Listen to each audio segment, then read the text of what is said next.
নমস্কার, আমার রান্নাবান্না মাই স্টাইল চ্যানেলে আপনাদের ধন্যবাদ। আর আশা করি আপনারা সবাই ভালো আছেন এবং সুস্থ আছেন। আজকের রেসিপি হচ্ছে ব্রেড চপ। তার জন্য আমি এখানে একটা ছোট বাঁধাকপিকে কেটে ভালো করে ভাপিয়ে রেখেছি। এখানে অর্ধেক ক্যাপসিকাম কেটে রেখেছি। এখানে আমি একটা বড় আলু সেদ্ধ করে রেখেছি। আমি এখানে 1 প্যাকেট সয়াবিন সেদ্ধ করে রেখেছি, মিক্সিতে গ্রেট করে নিয়েছি। এখানে একটা বড় গাজর গ্রেট করে রেখেছি। চলুন গ্যাসে কড়াটা বসিয়ে দিয়ে এখানে পাউরুটি রেখেছি ব্রেড চপ করার জন্য। চলুন গ্যাসে কড়াটা বসিয়ে দিই। আমি গ্যাসের কড়াটা বসে তেল দিয়ে দিয়েছি। তেলটা গরম হয়ে গেছে। এরপর আমি পুরটা রেডি করব।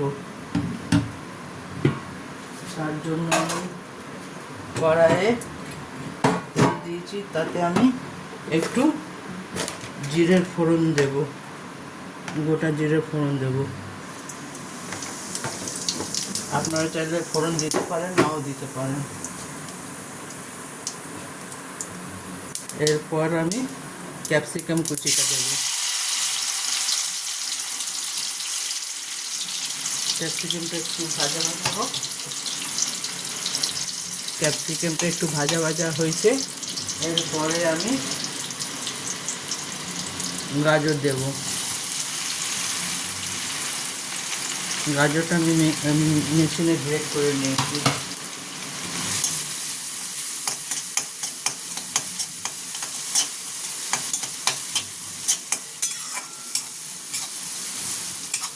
এইভাবে একবার ভেজিটেবল ব্রেড চপ করে দেখবেন, খেতে বেশ ভালো লাগে। ডিমের চপ সবাই করে ভেজ চপ করবে। অনেকে মাছ মাংস এগুলো খায় না, তো তাদের জন্য এই ভেজ চপটা।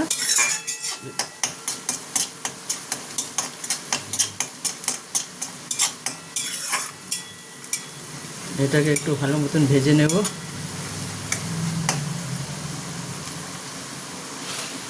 এরপর আমি বাঁধাকপি দেব।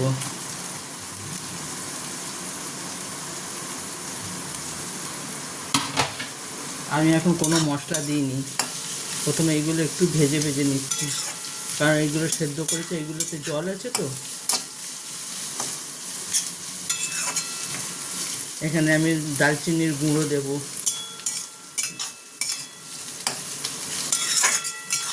জিরে গুঁড়ো করে রেখেছি শুকনো কড়াইয়ে ভেজে, সেইটা দেব। আপনারা যে যার স্বাদ অনুযায়ী পুরটা টেস্ট করার জন্য যা যা লাগে দিতে পারেন। টেস্টি সল্ট দিতে পারেন, চাট মশলা দিতে পারেন, আর তারপরে গোলমরিচের গুঁড়ো দিতে পারেন।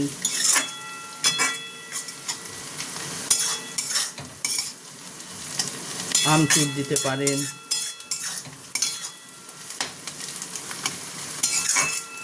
এটা একটু ভেজে নিই। এরপর আমি এটাতে সয়াবিন যেটা গ্রেট করে রেখেছিলাম সেটা দেব।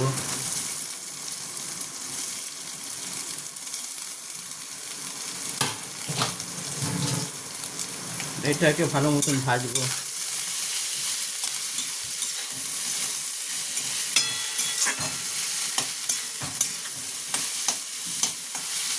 এইগুলোকে ভালো মতন ভাজলে এটা জলটা থাকবে না, তাহলে যখন ব্রেড চপ খাবেন তখন মুখে জল জলের ভাবটা লাগবে না।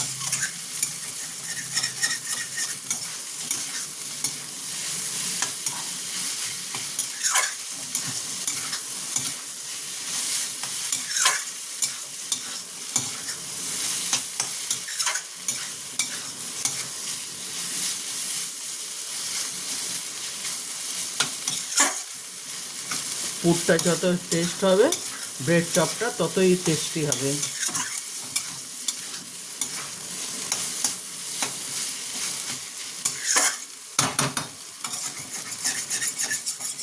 আমি কোনো মশলা না দিয়ে প্রথমে এটাকে ভালো মতন ভেজে নিচ্ছি।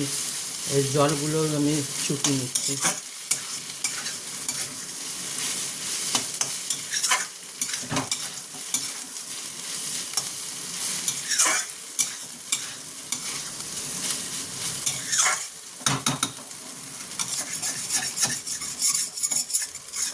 এটাতে একটু টমেটো সস দিতে পারেন, কারণ যেহেতু এটা কোনো আর কিছু মশলা দেওয়া নেই, তো এটা টমেটো সস দিলে একটু টক টক ভাব লাগবে, খেতে ভালো লাগবে।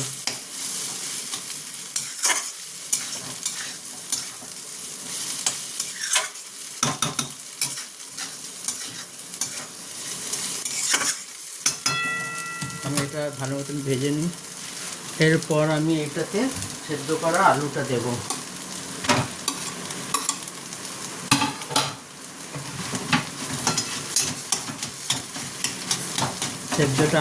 সেদ্ধ করা আলু দিয়ে ভালো করে এটাকে ভাজবো।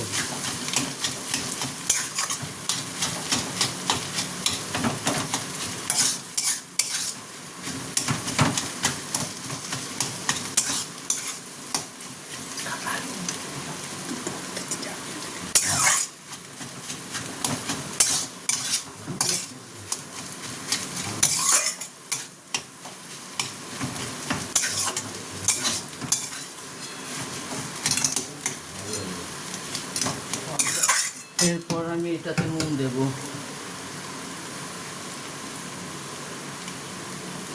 আপনারা পরিমাণ মতো, যে যা পরিমাণ মতো নুন দেবেন।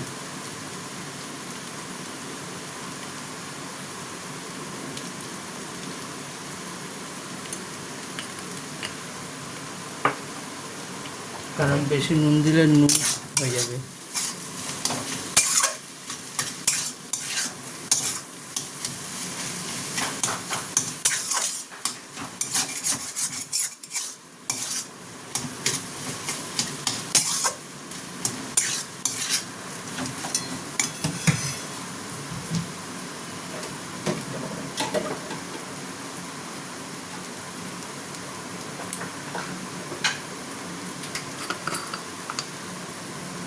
এরপর আমি দারচিনির গুঁড়োটা দেব।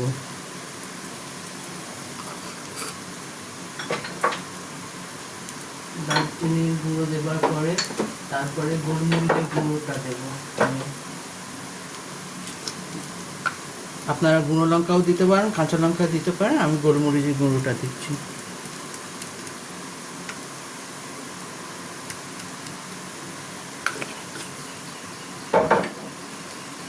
দিয়ে এটাকে ভাজবো। আমার পুরটা ভাজা ভাজা হয়ে গেছে, আর একটু ভেজে আমি এটাকে নামিয়ে নেব।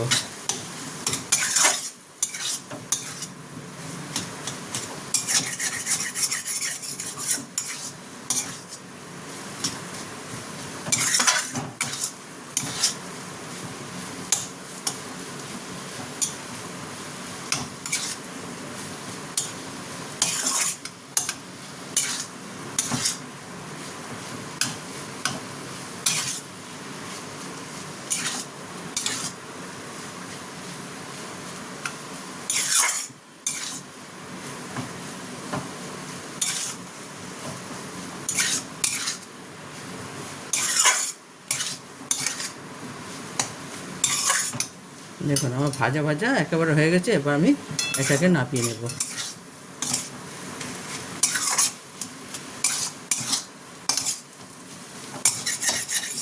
এরপর আমি চপটা রেডি করি, তারপরে আপনাদের দেখাচ্ছি। দেখুন এখানে ব্রেড চপের ভেতরে পুর দিয়ে একেবারে রেডি করে নিয়েছি। এবার এটাকে ভাজবো। চলুন ভাজাটা দেখাই। গ্যাসের উপরে কড়াটা বসিয়ে দিয়েছি। এরপর আমি ভেজে নিচ্ছি। ফ্লেমটা সিম করে, বেশি জোরে না, হালকা এতে ভাজবেন।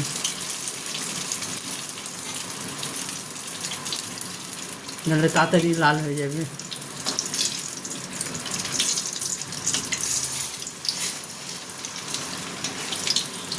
একবার এইভাবে করে দেখবেন, খেতে বেশ ভালো লাগে।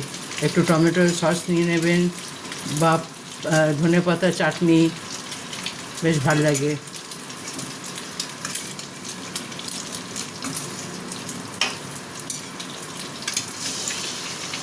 আপনারা ডিমের চপ তো অনেকবার খেয়েছেন, একবার ভেজিটেবল এরকম ব্রেড চপ করে দেখবেন,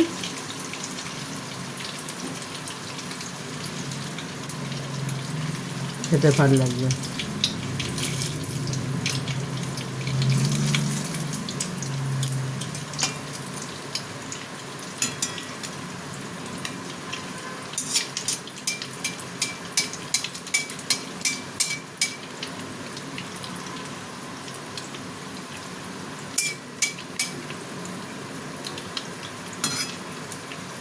এখন একটু ফ্লেমটা কম করে রেখেছি।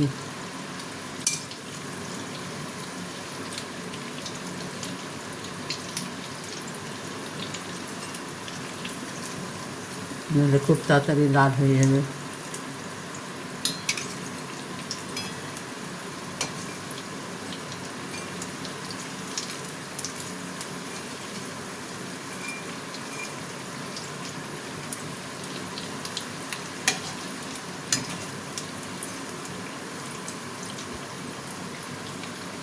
এটা চাইলে আপনি কিমা দিয়ে করতে পারেন।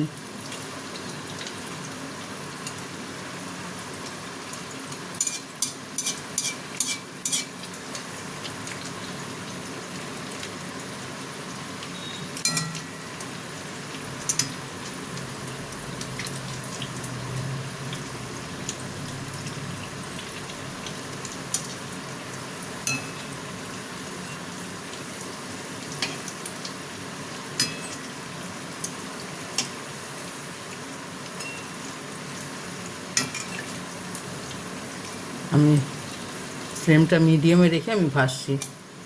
দেখুন আমারটা কালো হয়ে যাচ্ছে না, আমি যদি ফ্লেমটা জোরে রাখতাম একেবারে কালো হয়ে যেত।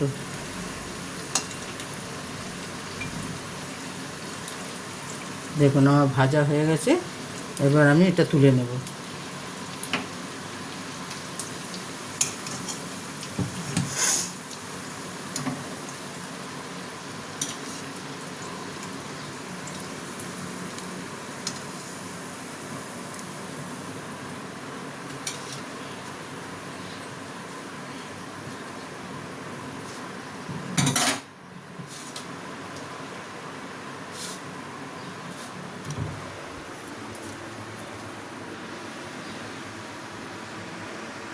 দেখুন আমার ব্রেড চপ একেবারে রেডি। আপনারা এইভাবে বানিয়ে দেখবেন কেমন হয়, আমাকে কমেন্ট করে অবশ্যই জানাবেন। আমার রান্নাবান্নার চ্যানেলটা দেখার জন্য আপনাদের ধন্যবাদ। ভগবানের কাছে প্রার্থনা করে আপনারা সবাই সুস্থ এবং ভালো থাকুন। Thank you.